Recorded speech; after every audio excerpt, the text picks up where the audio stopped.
जय श्री कृष्ण मित्रों, कामिका एकादशी की आप सभी को बहुत बहुत शुभकामनाएं। सावन कृष्ण पक्ष में पड़ने वाली ये एकादशी को कामिका एकादशी कहा जाता है। कामिका एकादशी बहुत ही विशेष महत्व है। कहते हैं इस व्रत को जो जातक कर लेता है उसे पापों से मुक्ति मिल जाती है और मोक्ष की प्राप्ति होती है। कई प्रकार से दोषों की मुक्ति मिलती है। कामिका एकादशी का व्रत आप लोग नहीं कर पाते हैं तो एकादशी व्रत कथा अवश्य सुनिए। हवन कीजिए उस दिन। आप कुछ नहीं कर पा रहे तो हवन कर लीजिए। हवन तैयार कर लीजिए। घी, गुड़, पंचमेवा, मखाने वगैरह मिलाकर छोटी सामग्री, इसमें जौ, ये सब मिलाकर और भगवान विष्णु, माता लक्ष्मी के मूर्ति रखकर स्नान ध्यान कराने के बाद वहाँ दीपक प्रज्वलित कीजिए। साथ भोग लगाइए सामर्थ्य अनुसार। इसके बाद ओम श्री गणेशाय नमः का पहली आहुति कर फिर ओम नमो भगवते वासुदेवाय नमः। ओम नमो भगवते वासुदेवाय नमः। ओम नमो भगवते वासुदेवाय नमः।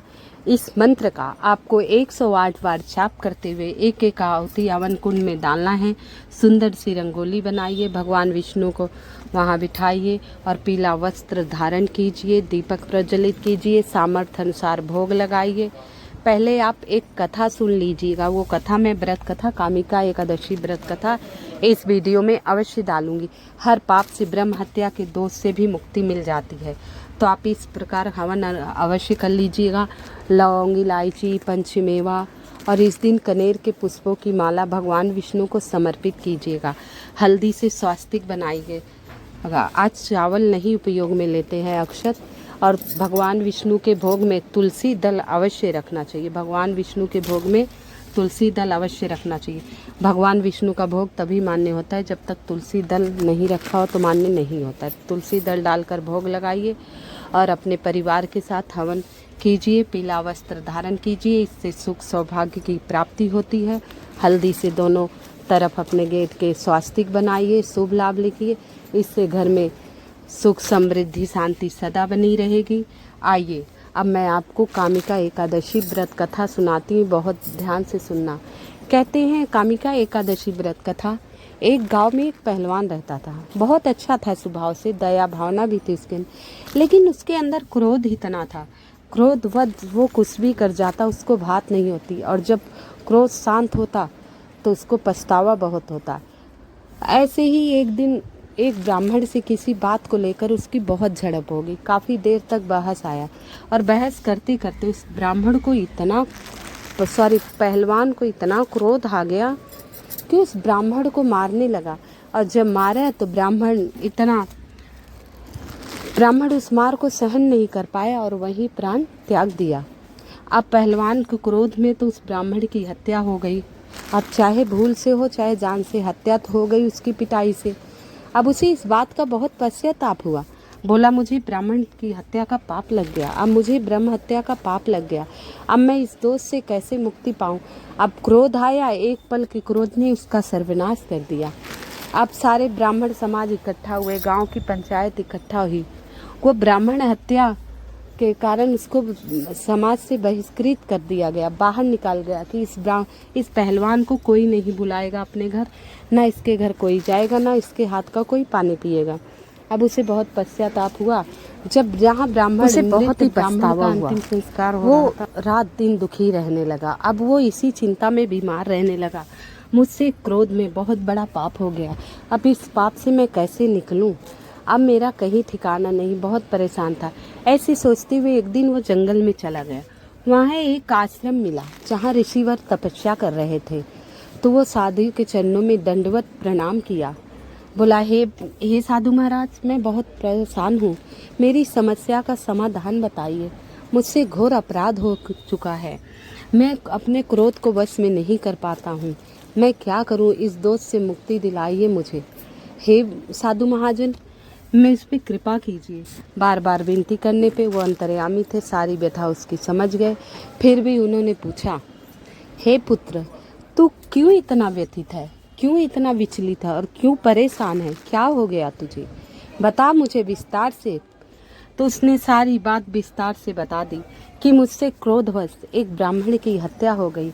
मैं हत्या करने के मूड में नहीं था, लेकिन बहस करते करते इतना क्रोध आया कि उसे मेरी पिटाई सहन ना कर पाया और वहीं प्राण त्याग गया। मुझे ब्रह्म हत्या का दोष लग गया। हे साधु महात्मा, मैं इस ब्रह्म हत्या के दोष से मुक्ति कैसे पाऊँ? कृपया कोई उपाय बताइए, विशेष उपाय बताइए। अब बोले, हे पुत्र, सावन मास, सावन का महीना बहुत ही प्यारा महीना होता है, भगवान भोलेनाथ का महीना होता है। इसमें हर तिथि एक विशेष होती है। भगवान भोलेनाथ को भगवान विष्णु अत्यंत प्रिय हैं, एक दूसरे को अत्यंत ही प्रिय हैं।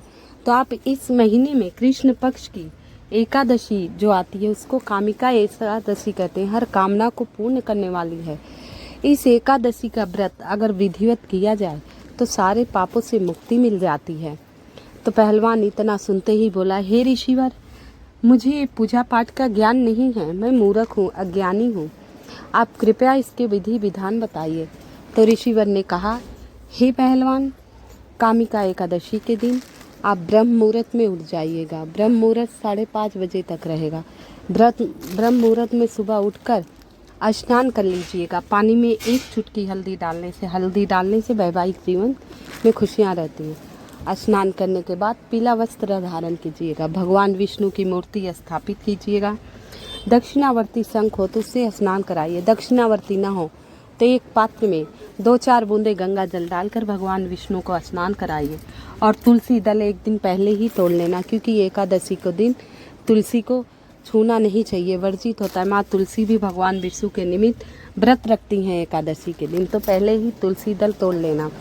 इसके भगवान विष्णु का स्नान करा के उनका श्रृंगार कीजिए। पीले वस्त्र पीताम्बर धारण कराइए और पीले पुष्प और खीर का, केसरी युक्त खीर, मखाने साबूदाने की खीर बनाइए, क्योंकि इस दिन चावल की खीर नहीं बनती, चावल नहीं बनाना चाहिए।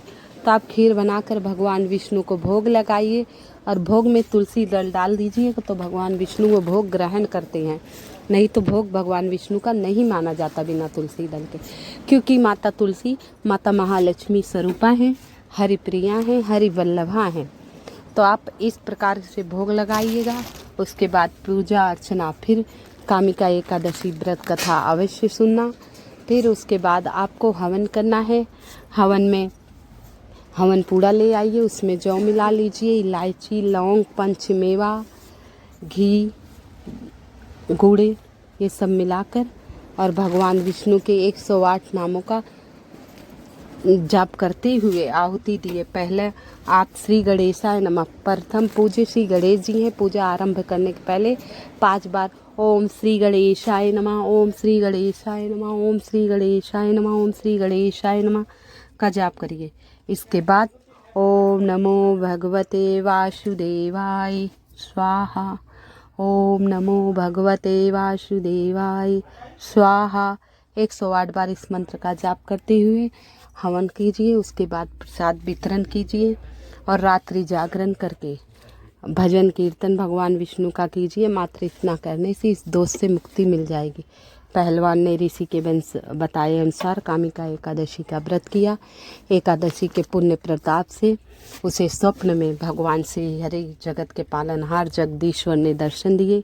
कहा, हे पुत्र, तू ब्राह्मण की हत्या से मुक्त हो गया, अब तुझे मेरी भक्ति प्राप्त होगी।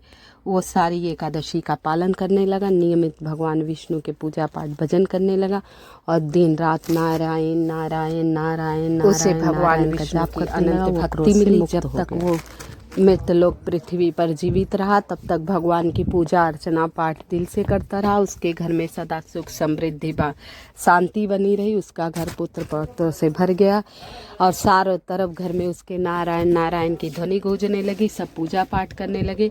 इसके बाद मृत्यु पर्यंत वो वैकुंठ धाम को प्राप्त हुआ।